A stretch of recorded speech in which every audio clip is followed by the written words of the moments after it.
Live. Peace and Black Power family. Welcome to another episode of Do Not Radio. Place when I was born. This is your host.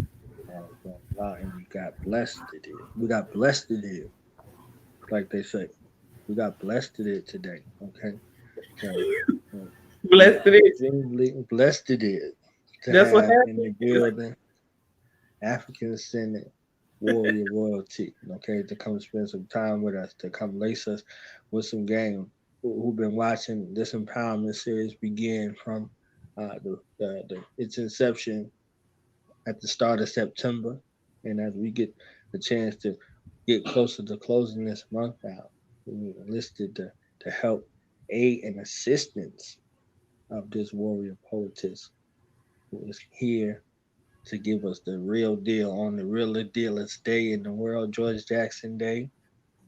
You know, we got George Jackson, we got the Breonna Taylor situation, and we got the anniversary of the verdict that was given in the Emmett Till case, 1955, September 23rd.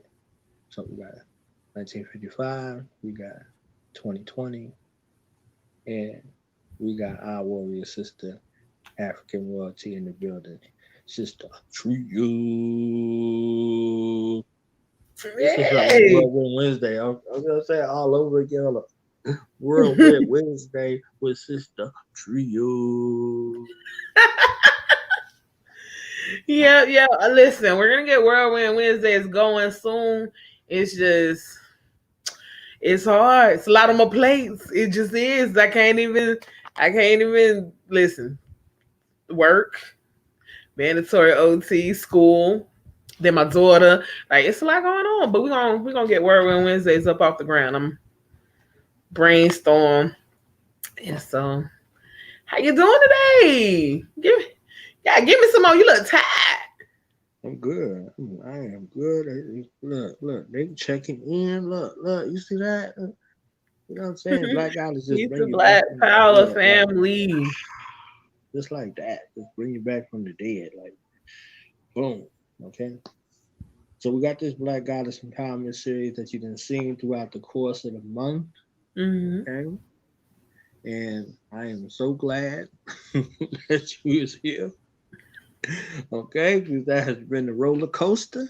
You know, you say you want to honor the Black goddesses, and that's all I have to say. Okay. Hey, it takes all kinds, right? And so all kinds. Yes. Okay. we will say that. But Madasi, thank you for having me. Brother Knowledge, as always, it's a pleasure being on your show. I'm always honored by the offer. I got a mission from the ancestors, but I'm still always humbled and surprised when Africans want to hear what I got to say. Even though it may ruffle a little feathers. I'm better these days. I don't intend to agitate. So but I appreciate it. I appreciate being here. I'm glad you're here. You know, clarity, as Robert Steve Coakley Sr. teaches us, eliminates confusion on the battlefield. He said, confusion is the detriment, and clarity is success on the battlefield. Yeah. For some clarity. So, where would you like to start in your pathway to, Black Goddess empowerment? I guess we could look at that and say, like, what does that mean to you? What does Black Goddess empowerment mean to me? That means the ability for the African woman to operate safely in security in her divine femininity. That's the goal. That's what we're empowering ourselves to do.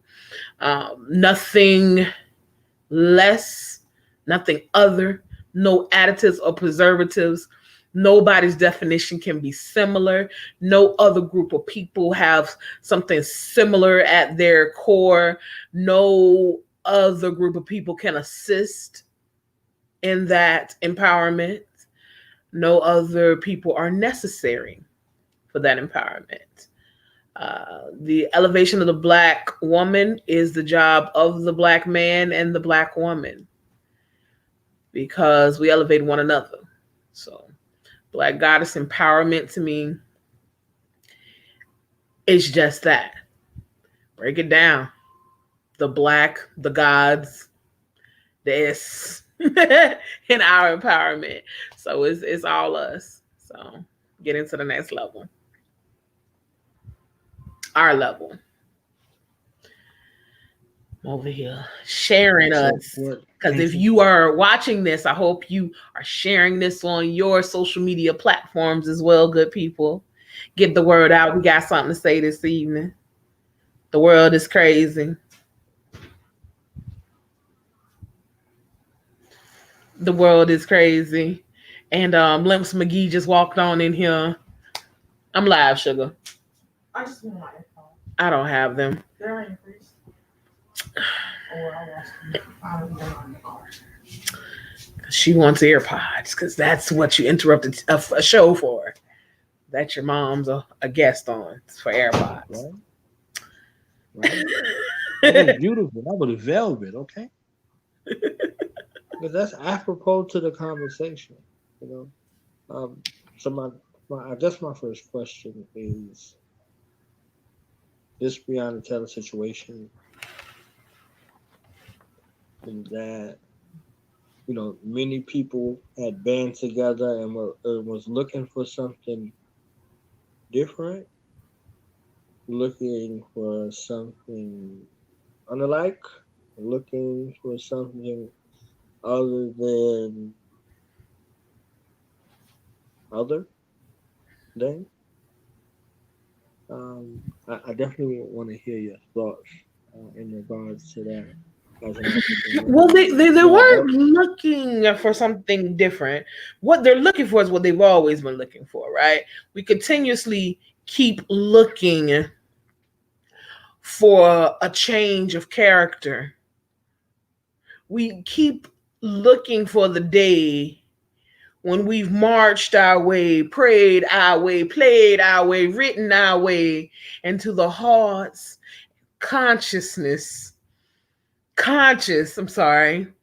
of Europeans, because us knows they got them because they gave us Jesus and Jesus got it, so they must have it. It's just deep down. We just got to keep digging and keep praying and keep believing that we are less than and somehow need them in order to be. That's the only reason for to continue to beg when you see it's not working. So I thought about this earlier. I equate what I feel about the way Africans feel about the Breonna Taylor situation, or the lost blacks feel, or the American-made Negro, or whatever title you want to give those who ain't know no better, who was literally watching the TV waiting for it to happen, who literally thought marching hand in hand with their allies was going to get something done, who literally thought they were going to tweak their way into justice. I equate it to when you raise children. You know how you tell children don't touch things? Listen, don't touch the stove. It's hot. Don't do that. It's hot. Even when they get older, listen, don't make that decision. I've walked that road. I've seen others walk that road. And that decision always ends this way. And then they do it. And then they hurt themselves. Emotionally, physically, whatever age range they're in, they hurt themselves. And I don't know about you, but I grew up like, I didn't grow up with a mama who spanked often. But if something already hurt us, then we weren't going to get a spanking for it. Like, if you done burned yourself, that's what you get. would be, I bet you won't do it no more. That's what you get, would be the response. Now, as a parent, I know I've done this as well. And though I have an ache in the comfort or whatever, and I'm going to tend if there is something medically necessary, if you just didn't hurt yourself for doing something I told you you weren't supposed to do, I have to stand my ground and say that's what you get. So the divine mother in me, every time Black folks get their hopes up for Euros, there's a part of me that softens for it. I can't deny that. I'd be like, dang, y'all. And it becomes to me where it's like a plea. Like, please just listen. We have the prophecy of the prophet coming up in October. And I'm still begging people to just come listen. It's donation based this time. You just got to reach into your pocket. We're going to pass the collection plate around, lay whatever's on your heart, and you're going to get absolute jewels from the top line scholars. We are at that point. We are at that point. We are at the point where you got to listen to the crazy Africans. We are at the point where we all has left. You done tried every Negro spiritual you know to say. You done marched to Washington, I want to say at least 17 times. We done marched to Washington at least, 4-5 times in my lifetime. We had a million men, million women, million children, grandchildren, million cousins, million uncles. Well, they just had a RBG march, which was weird because then you clearly don't know what it's about. We've done it all. They'd have painted the streets RBG. They'd have put the plight in your TV shows. You done written the letters. You've done everything that you ever done before, and it still hasn't worked. But I promise you, there are Africans who have given their lives to write the blueprint, to follow the blueprint, to give every key for liberation. The research has been done for liberation. All you have to do is come. The work is the work of figuring out how to be liberated has been done for you. That is an amazing thing. It is laid out. There's nothing we'll have to figure out. The blueprint is laid. We just have to decide we're not going to keep doing this anymore. So that's my thing with Breonna, with the Breonna Taylor situation. Peace be upon the sister. May she be the ancestor, the catalyst for the next phase of liberated minds. Because I've seen these killings liberate minds. I was a Negro until they killed Trayvon. I was. I had ideals of, when you're African, it's at your core. But until they killed Trayvon, and Trayvon was the same age as my little brother at that time, that I was ready to hear what people had to say who had done the work for me, who had done the work of putting it together. And I'm still working to re-Africanize my mind. Nobody's saying you come out perfect. We're saying you come out with the ideal of I'm taking liberation by any means necessary. So though the pain, I want us to fuel the rage, make it right, and honor it because it's righteous. Stop trying to bottle it. Use it. Use it to your advantage. When your rage has a purpose, when you know where to go with that, when you know what to do with that, it will not feel like a burden. Waking up every day absolutely angry at the conditions that our people are in is not a burden to me. It's even though it's heavy, it's not a burden. It's like sleeping under a weighted blanket. It's comfortable. I'm comfortable in knowing I got a job in the liberation of Africans. I'm real comfortable in knowing I'm going to do this. I'm going to transition. I'm gonna be a bad ancestor, and I'm gonna come back and do it all over again. I'll be into this fight until our enemies are eradicated and we can live as peaceful Africans as we did once for tens of thousands of years. So that's my thoughts on the Breonna Taylor situation. May the sister be the Eba for liberation.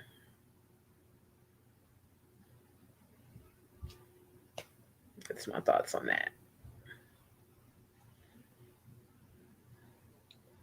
I guess that's it, man. We just bounce, man. Yeah, that's it. That's it. What we gonna do? Barbecue a meal with what we trying to do. Because we didn't try to play much. So what we love.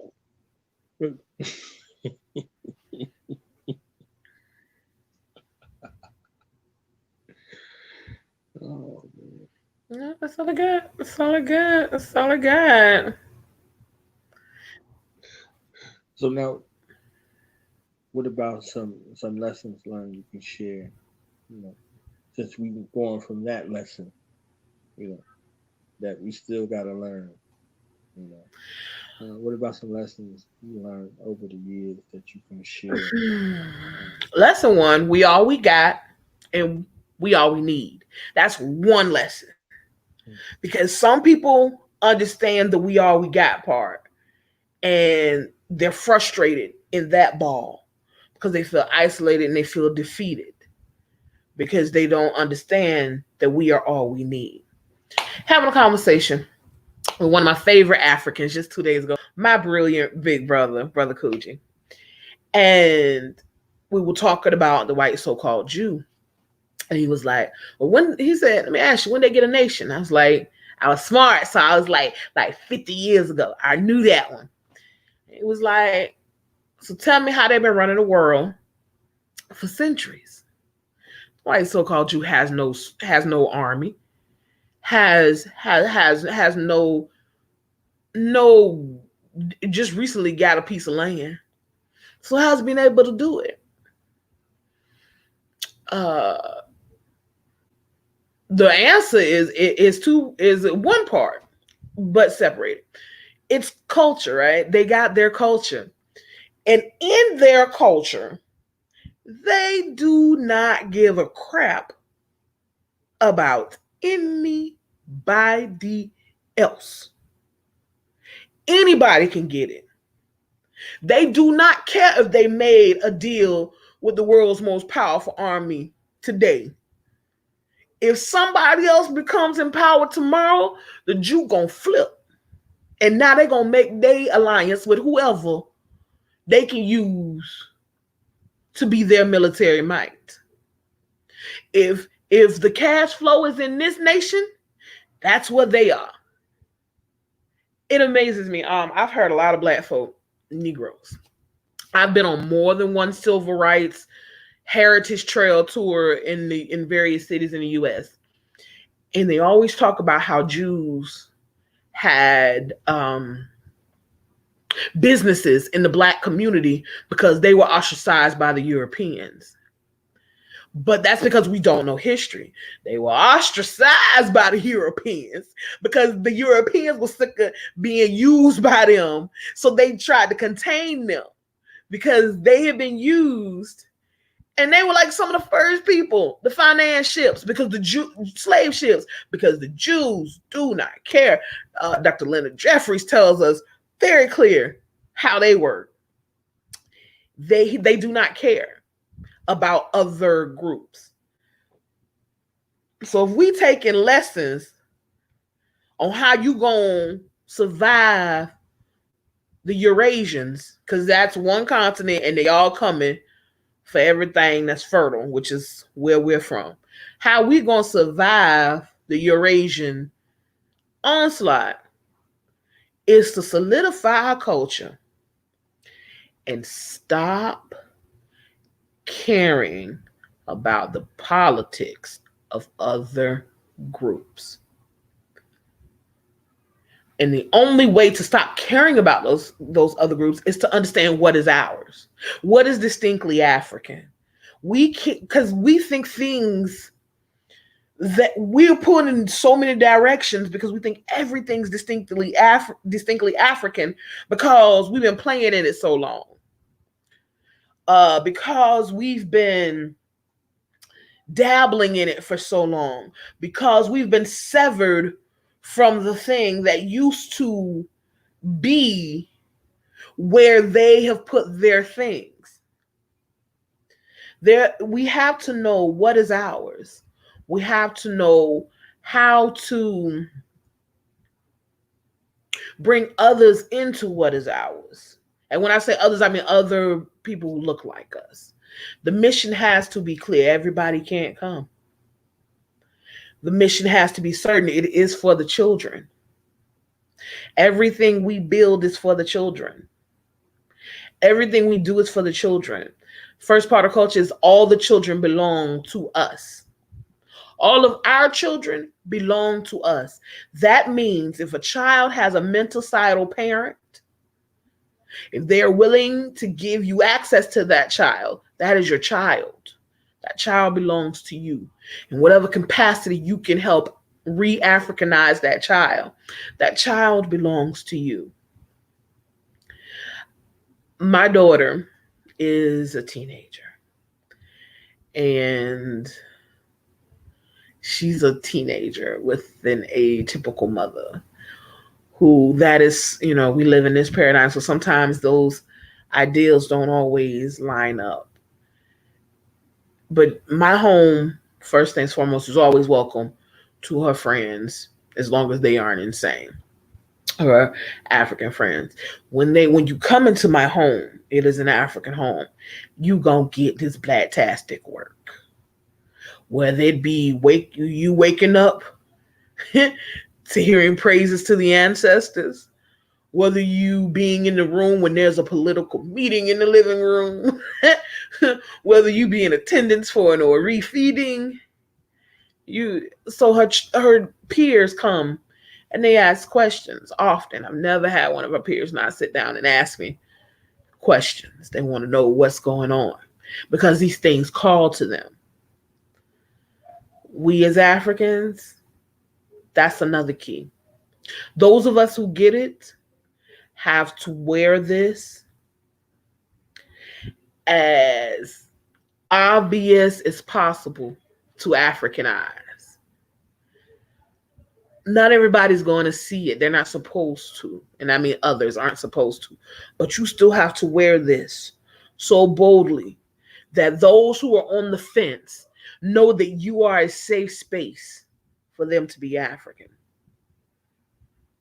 I can't tell you how many times I've been on the job and those who don't even deal with none of this, when they're ready to talk, that black talk, they come find me. I offer an ear, but a cautious ear, because I don't know what you got going on, know if this is a moment or if this is a ploy. So I listen tenderly and intently with revealing only enough for myself to know that this is a conversation they can have with me. And they won't be betrayed by someone who looks like them to someone who doesn't. So that's another thing we have to be able to do. We have to be safe spaces for one another. Those of us who know, who have the ground floor of understanding that all the other options have been exhausted, and liberation work, the work of becoming ourselves again is the only way. We have to be serious about study, and we have to go deeper. 2,000-year war, you can't know it all. And we have to not ostracize those who don't know. I don't know about you, but I wasn't born in this. I was not immersed with understanding I wasn't African. Now, I was born into a family who gave me the foundational jewels, which is don't trust them. Don't trust nobody who don't look like you on a level you would trust somebody who looks like you. I grew up with that. But I didn't grow up knowing I was African. I didn't grow up with African spirituality as a direct connection. I didn't grow up with knowing that we could do it by ourselves. I saw us do it by ourselves, and I grew up in a Black community, but I didn't grow up with it being reinforced. So when I come in and I get details, I still sit down and learn from Africans all the time. I love sitting at the feet of wisdom. So when I sit down and I sit with various Africans and I learn, I'm always grateful for the ones that are patient, because it makes my ability to absorb the information easier, right? Those that are patient with me, and I'm always grateful for those that are patient, because when you don't know certain things, sometimes you can feel real slow. I'd be like, thank you, because I had no idea. Or those who also test my little ego, because when you think you just know, right? And so they be like, no, it's not quite like that, it's like this. So we have to be humble students and willing teachers. Some of us are both. Most of us are both. If you're a teacher, you got to be a student. So when it's time to be a student, you have to know to be humble. When it's time to be a teacher, you have to know when to be patient. And we got to be ready for the work. The work is going to come without people always looking at us. The work comes without everybody knowing what we're doing. The work comes off of social media, out of our homes, in face-to-face conversations and meetings. The work comes with breaking bread and learning each other's families. The work comes with accountability of self. The work comes with being accountable to the people. The work comes in small, thankless intervals. As far as the work comes without instant gratification. The work comes with just building blocks for the next generation. The work comes with knowing that everything you do is political. Politics is not Democrat and Republican. Politics is your relation to the government and its relation to you, your relationship with those that govern you. Your government and legislation has shown that it does not care about you, that it wants to destroy you, that it lets your killers of your women go free, that it lets the mothers of the next generation be slain. If I'm not mistaken, Brown didn't have any children. That means they killed an entire bloodline, and they get to go home and kiss their children on the forehead tonight. What does that mean? That your government sanctioned that. That means your government is an enemy to your survival. It is your job and your duty as a living creature to self-defense. Self-defense comes in the form of insulating yourselves within culture and knowledge of self. Within knowing who you are, within learning who you are, within pooling your resources with those who look like you, being a trustworthy African and trusting other Africans. That's where we are. That's where we are in the game. If anybody says otherwise, show me how. Show me where we can peacefully coexist. Show me where we will be defended and honored and treated with the same dignities as they treat one another with. Where our mentally ill will be talked down from mental episodes and aided and assisted, and not shot or shocked or left for dead in cells. Where our imprisoned will get the same treatment and health care as this. You show me when that's plausible, then we can talk. But I don't see it. So in the meantime, in between time, we have to do for self. Because we all we got. But we all we need. We all we got, but we are certainly all we need. It's our time, Africa. If you are watching this, it's because you gotta do more. I'm here because I gotta do more. If you are watching this, whatever you are doing, next level. That thing you've been thinking on in your brain about what you want to do for Black people, it's time. It's people in their homes right now crying their eyes out. They are literally distraught that another murderer walks free. That they can find times when it's okay to murder innocent people and say, listen, par for the course. Comes with a job description.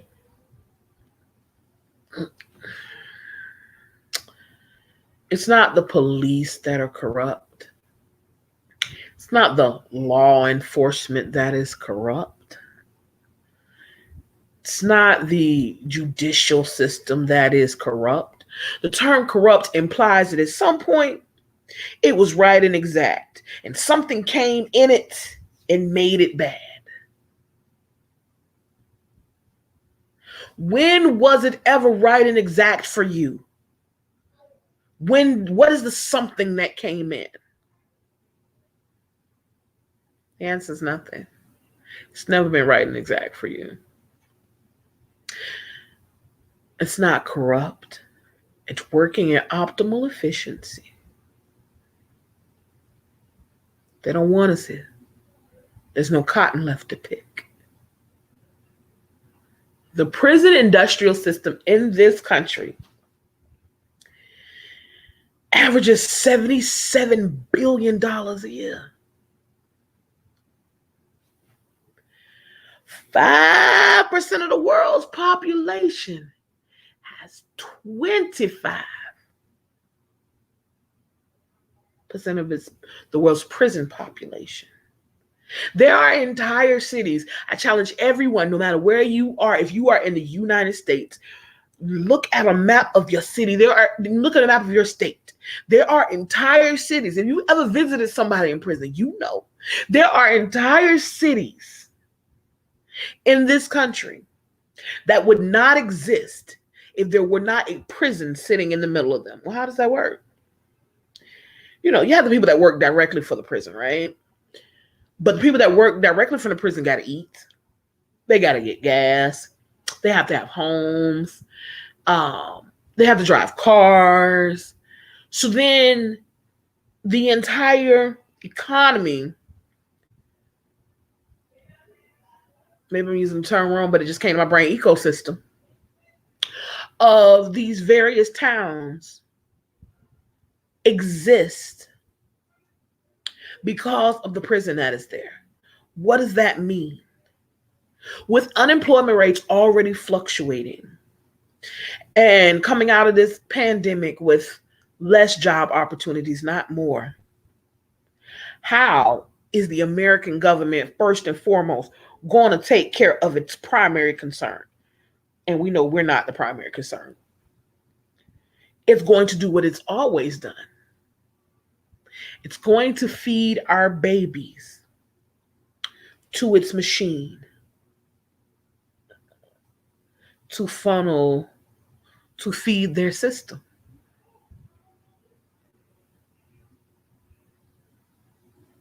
That's why I'm so concerned about Africans running, gun-ho, wanting one of the authors of this industrial system that essentially saved America with our blood once again as their president. There are prisons right now in the United States that are sitting empty.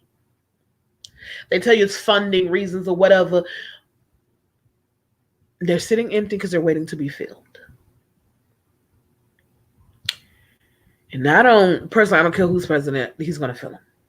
Because he's going to have to. That is how they're going to sustain America. That is what slavery is going to look like. 2.0. It already exists. They're going to rev it up. Right now, the highest group of prison inmate that is growing is Black women. If they come for your men by night, they come for your women by day. Used to be a time they would just leave us out here husbandless, so we'd have to depend on them. Now, they don't even need that. They're going to put us in there too, in a separate one. It's important we understand this. It's important we take note of the changes. I want you to go to dtc1.org, purchase your ticket for the prophecy of the prophet coming in October. Africans, we need you there. We need you there. I'm going to fight to the death, transition, come back and fight again. But I'd like to come back maintaining a victorious land as opposed to fighting to still get free. That's plausible if we show up and show out. It's where we are right now. We've got to show up and show out. You see, there are no more options. Not making this up, not being a radical, not preaching hate. This is a message of self-love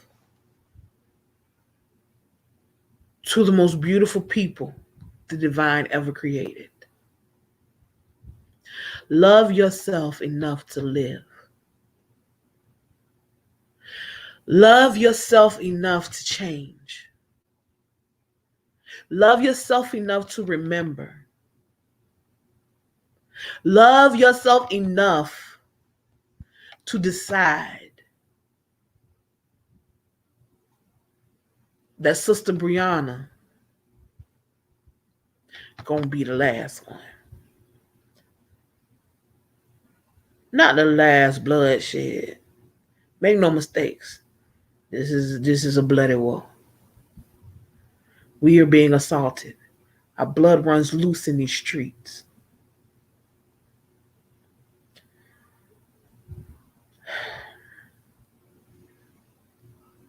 The universe is behind us.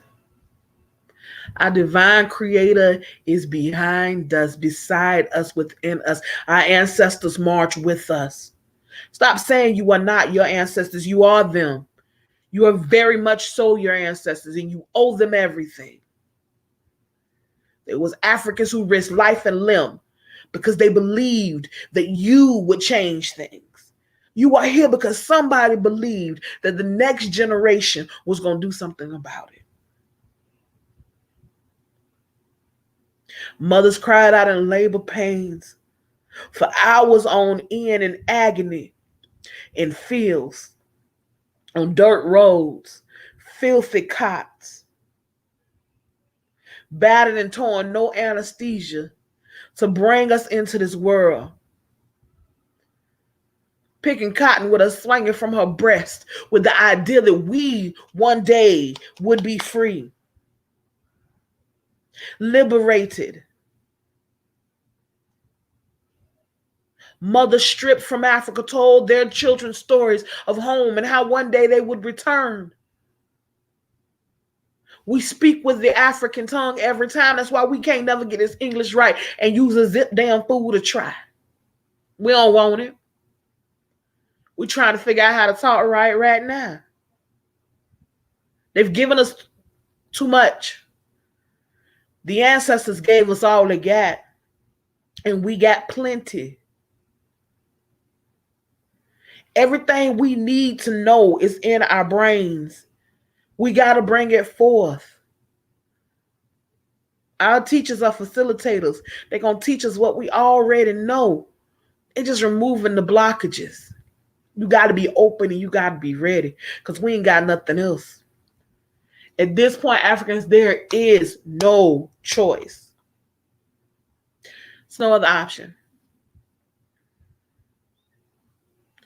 Liberation is the only option. Because anything else leaves little black boys bleeding to death on sidewalks with Skittles and iced teas in their hand. Anything else leaves little black boys bleeding to death on playgrounds. Because he was just had a toy. Anything else leaves fathers dead in apartment hallways because the facilitators of murder put a gun in the shake your hands of a Ricky cop and sent him into a place they told him was the most dangerous place on earth.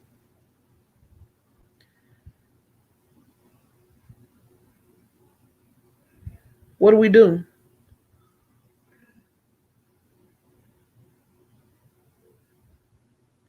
How many foots got to be on our neck? How many of our black boys got to be rolled up in mats? How many of our sisters got to go into their jail cell and come out there? How many of our sisters got to die in their home shot up? Brianna ain't the first sister to be minding her business in her home. She's not the first.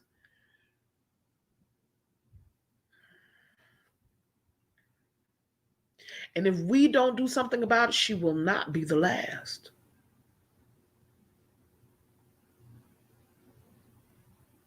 That's where we are. That's what we got going.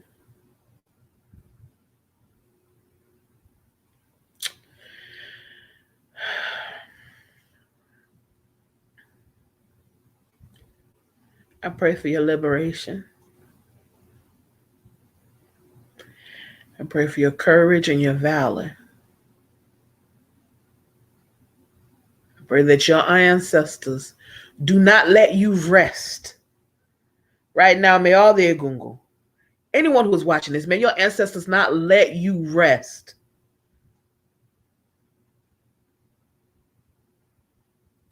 Until you get up and decide to do something different. Different can be a book. If you haven't read a book in a while, read a book. I'm doing different things these days. I'm trying. You try too. If you need me, I'm Sista Tria on Facebook. I am your Sista Tria on Instagram. I ain't hard to find. Easy to talk to. This walk is very interesting. It's fun too. It's a lot of awesome Africans over here. When your conversation starts to change, when you realize that everything you do is political, and so everything you talk about is political. It's not boring. We laugh, we play. You know what I'm saying? Liberation still leaves time for spades. I'll whip you up real quick. We know how to gather with one another. And it's a special gathering when you know you're in a safe place. When you know your children can go to the room and play safely. Because the minds that raise the children in the room are not going to assault your child. When you know your spouse is safe in the room, because Africans stick to a code, and ain't nobody trying to break up nobody else's African home. It's a beautiful feeling when you're in a safe space. When you don't have to change your conversation because you don't want to offend somebody and risk your livelihood. It's a beautiful space to get you a fellowship. Get you an African crew. Come hang out with us. Connect with folk in your city. I know people all around the world that's on this RBG life. So you can learn what the RBG life is. Because a lot of folk flying that flag, they don't have no idea You ready? We welcome you. Tell them Sista Tria sent you. Absolutely. Absolutely. I love y'all. Listen, it's been tremendous. I done talked your ear off. I gave all I got. I know where Brother Knowledge Born went to. He left me. But we doing all right. There you go. Where you went to? Yeah. Good to go. You just left me to run my mouth. That's how you feel? They ain't come here for me. They heard me at 6 o'clock. They heard me at 7 o'clock. They heard me at 8 o'clock. They ain't come here at 9 o'clock. They're like, you better not be talking again. Okay. We here for Sista Tria. Tree. Tree. Well, that's what I got. I'm done talking. Said all I got to say, you know. She's coming in a couple of days, okay? Yeah. Oh, you know I'm gonna be back for some vacation. She's coming in a couple of days. I just want to get this out there so y'all can see that, okay? She coming in a couple of days. And I'm gonna be tomorrow because I know thorough black talk. Gonna talk it thoroughly, and I'm here for it. Absolutely. Absolutely. That's another thing, Africans. We have media. Let me tell you something. Nobody.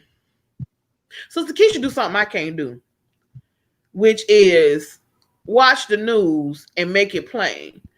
Decode their conversation that they try and put us and bring it back to us.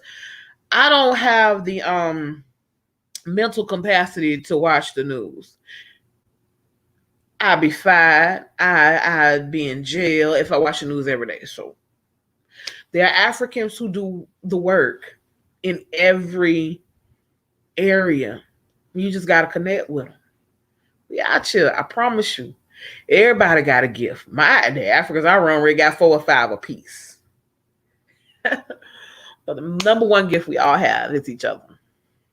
Be before Hodie. Swear to God. Those who don't know, that means African liberation. A BB for Hodie. Make it a part of your everyday vocabulary. A BB for Hodie. Real simple. You can say my whole government, and then you can say a BB for Hodie.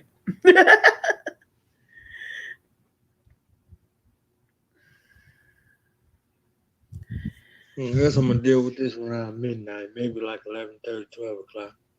I had to break it down. Okay. After I pay homage to the warriors that came before us. Absolutely. And the psychological detriment of humanizing our enemies, sleeping with them. This is why you see a case like this. Sleeping with them, finding order and seeking refuge and shelter. Heinous, boy. I'm telling you, heinous. Heinous. Heinous. I'm gonna save that. I'm gonna say that for after midnight. I wasn't gonna go there, but I got to. You know, I got to now. Right. But it's okay to go there because we don't want to talk about that. We don't want to talk about everybody can't come, and who you lay with is who you play with. I don't care what anybody want to tell you in this world. I don't care how couples act in these streets. If they lay down together every night, pillow talk is the intimacy of the soul. If you can pillow talk with the children of your enemy, thus your enemy, the sins of the father are always found in the placenta of the mother. You're not severing the children of slave holders, slave captors, slave ship makers, slave rope makers, pirates. You not severing the children of CEOs, judges, sharecropping landowners, plantation owners, you Klansmen. You're not severing their children from their heritage. That's impossible. I'm not severed from mine. So how they severed from theirs? So if you are out here pillow talking and laying down, you cannot expect race first righteousness for somebody whose self-hate is so strong they never want to see themselves again, so they procreate with somebody who doesn't look like them. We know what time it is. The closest thing they can being white is making white is making half white churn. I'm gonna start calling them folk disgrace first, not race. That is why you, my people, disgrace first. That's the new term. You know, they got that term vocab now. That, you know, live in terror, and DIT is die in treason. You're supposed to live in terror, knowing the transgressions that you done. You ain't supposed to be able to go home and kiss your children. You're supposed to know that when you take one of our children, your children are up for grabs.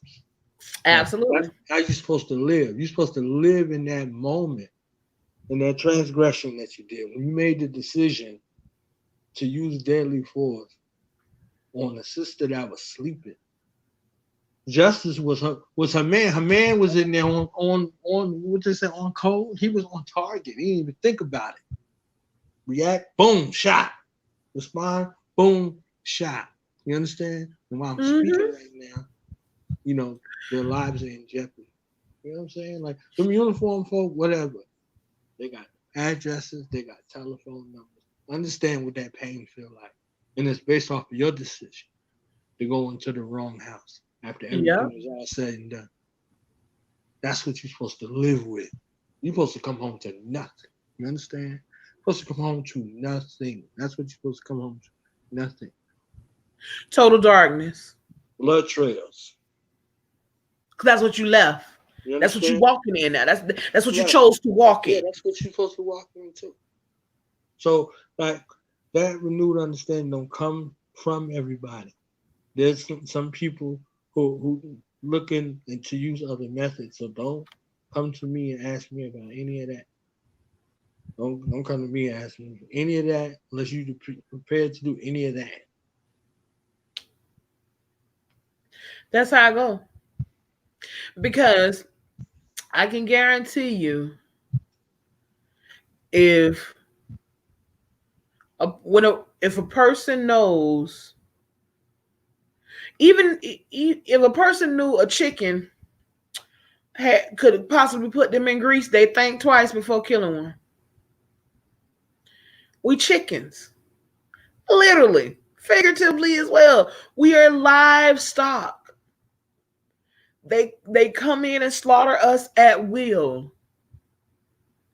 At will. And we could call it 1,001 things, but that's what it is. Don't nobody else get slaughtered at will. We get slaughtered at will. Whenever they have the whim to kill a black person, they do, and they go home.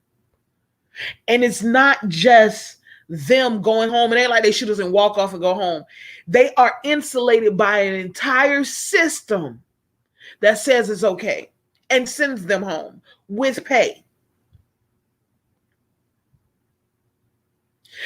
I've been told on the plantation which I work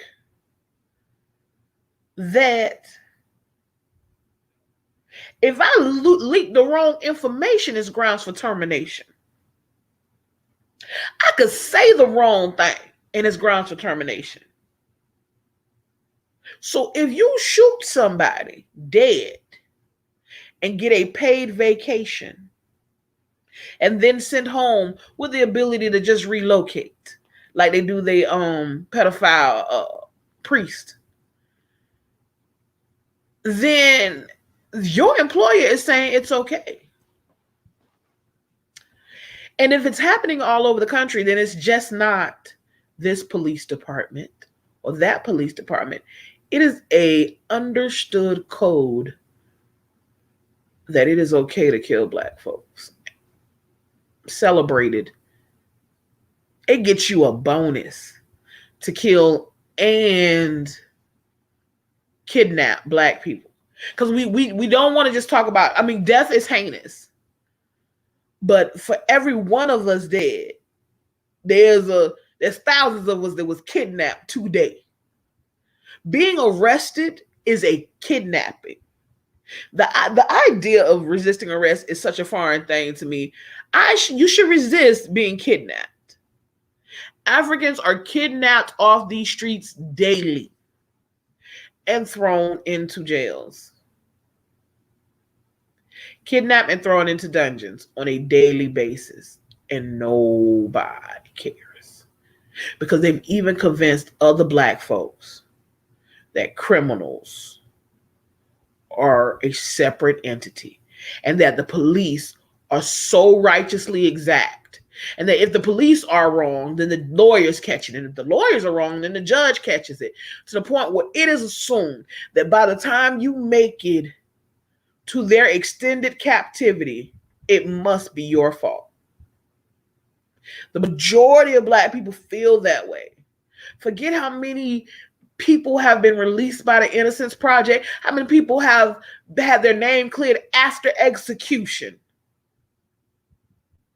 The majority of us still feel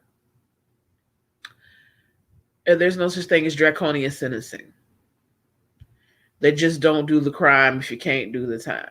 That somehow a child of 15 years old stealing a car, I don't care if he stole 5 cars, deserves to have his entire adolescence spent in one of the worst conditions on the planet Earth. And that is where we are. And that is where we are. The New Jim Crow is a great book to read. So is Angela Davis. People in the conscious community got they think about her, but she has a great book. It's about this big. It will take you an afternoon. It is called Are Prisons Obsolete? Get it. It's like, I swear it ain't even 100 pages. One of the most powerful books I ever read. Blew my head. Blew my mind. One of the reasons Michelle Alexander wrote The New Jim Crow. Angela Davis says, Are prisons obsolete? This big. Until I read that book, I didn't even consider a society without prisons. To me, it was an insane concept. Those 88 pages changed that. Read it. It's worth the read. I said I was going to be done talking. I said it like 4 times. I'm done for it this time. It's time to go to bed. It's like 10:15.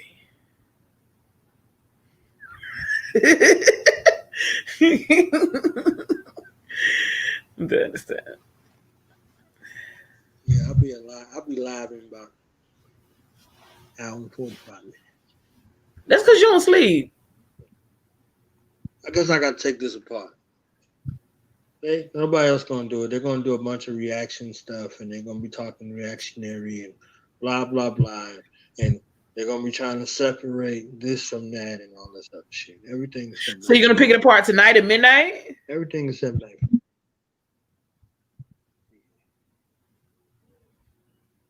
George told me to. He looked at me and said, "You better damn." Oh no, I'm here for it. I'm gonna be under my cover, but I'm gonna try and stay away. You gonna let it slide? Let me tell you, you gonna let it slide today? Not today.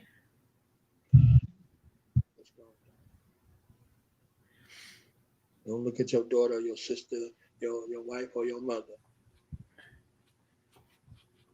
If you ain't outraged. Don't look at your niece. Don't look at your cousin.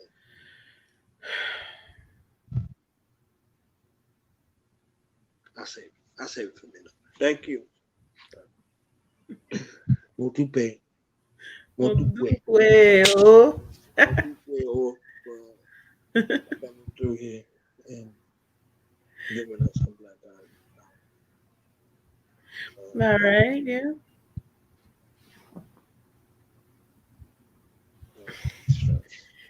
Good night, everybody. I'm tired. Listen, DTC1.org Get your tickets. They're donation based. These Africans are coming to bring you the information for little or nothing.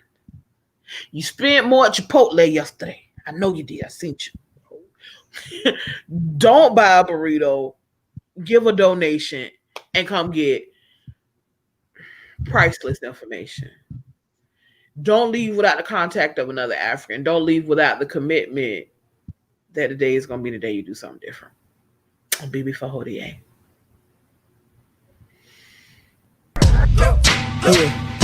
Yeah. Now we gonna tell them. That in front. We tell them like this, yo.